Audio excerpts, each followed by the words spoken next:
Chères sœurs, vous êtes de vraies héroïnes.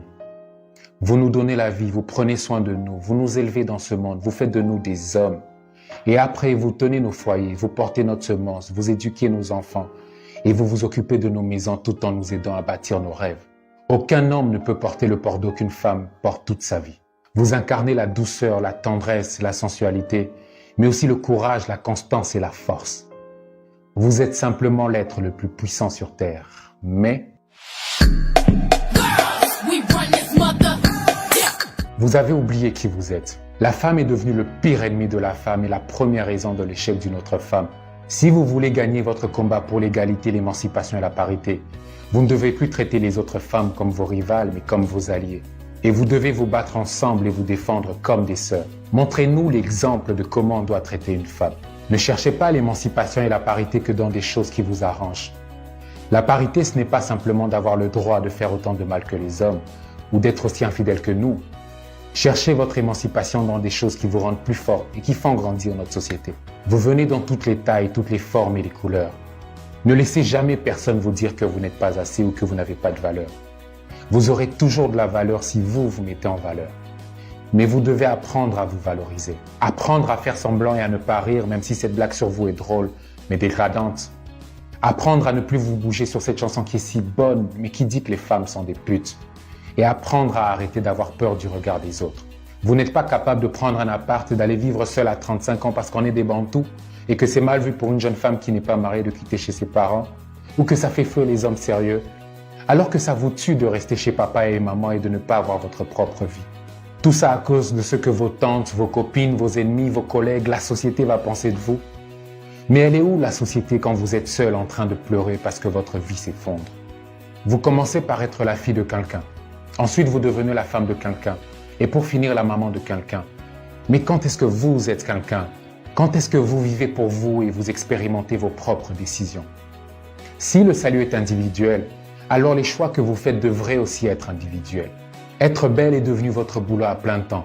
Make-up à outrance, cabello, lace wig, faux cils et faux ongles, lentilles de contact bleues et vertes pour vous redonner confiance en vous. Vous êtes tellement busy à être belle que vous n'avez plus le temps de travailler sur votre intelligence et votre croissance spirituelle. Des frisants, cheveux lisses, éclaircissants vous rendent tellement belle, mais vous font aussi un peu oublier vos racines. Et c'est quand on lui arrache ses racines qu'un arbre meurt. Vous enviez des femmes dont les cheveux tombent de nature, alors que Dieu vous a donné des cheveux qui s'élèvent de nature. Vos objectifs de vie sont Mac, Vuitton, iPhone, Gucci, Dubaï, Hermès, Louboutin. Je pense qu'aucune femme ne devrait rêver du nouveau sac Chanel, mais rêver d'être la nouvelle Coco Chanel. Et pendant que vous passez des heures devant le miroir à chercher qui est la plus belle, il y a 176 millions de jeunes filles en Afrique qui sont excisées et à qui on arrache les parties génitales parce que le plaisir de la femme est un soi-disant danger pour la société. Ouvrez les yeux. Ne vous laissez pas berner par tous ces effets de mode. On est passé de la journée des droits de la femme à la journée de la femme, mais aujourd'hui c'est carrément devenu la fête du pain. Ce n'est pas une journée où vous devrez célébrer, mais une journée où vous devez faire un état des lieux sur les avancées dans la lutte pour vos droits. Il y a à peine quelques décennies, votre place dans la société n'était pas très loin de celle des esclaves. Vous n'aviez pas le droit de travailler, de faire du commerce, de voyager sans l'accord de votre mari, de voter, de posséder une propriété ou d'avoir accès à l'éducation. Vous n'aviez même pas le droit de porter un pantalon. Vous pensez que ça a beaucoup changé depuis? Ne vous laissez pas tromper par tous ces discours qui disent que vous êtes faible et fragile. Oui, vous êtes fragile, mais vous n'êtes pas fragile comme une fleur. Vous êtes fragile comme une bombe. Nous, les hommes, on a peur de vous et de votre potentiel. Et vous croyez que votre salut viendra de nous? Apprenez à regarder les petits détails qui en disent long sur un homme. Ça ne sert à rien de dire qu'un homme est mauvais alors que c'est vous-même qui vous êtes fait croire quelque chose qu'il ne vous a jamais promis.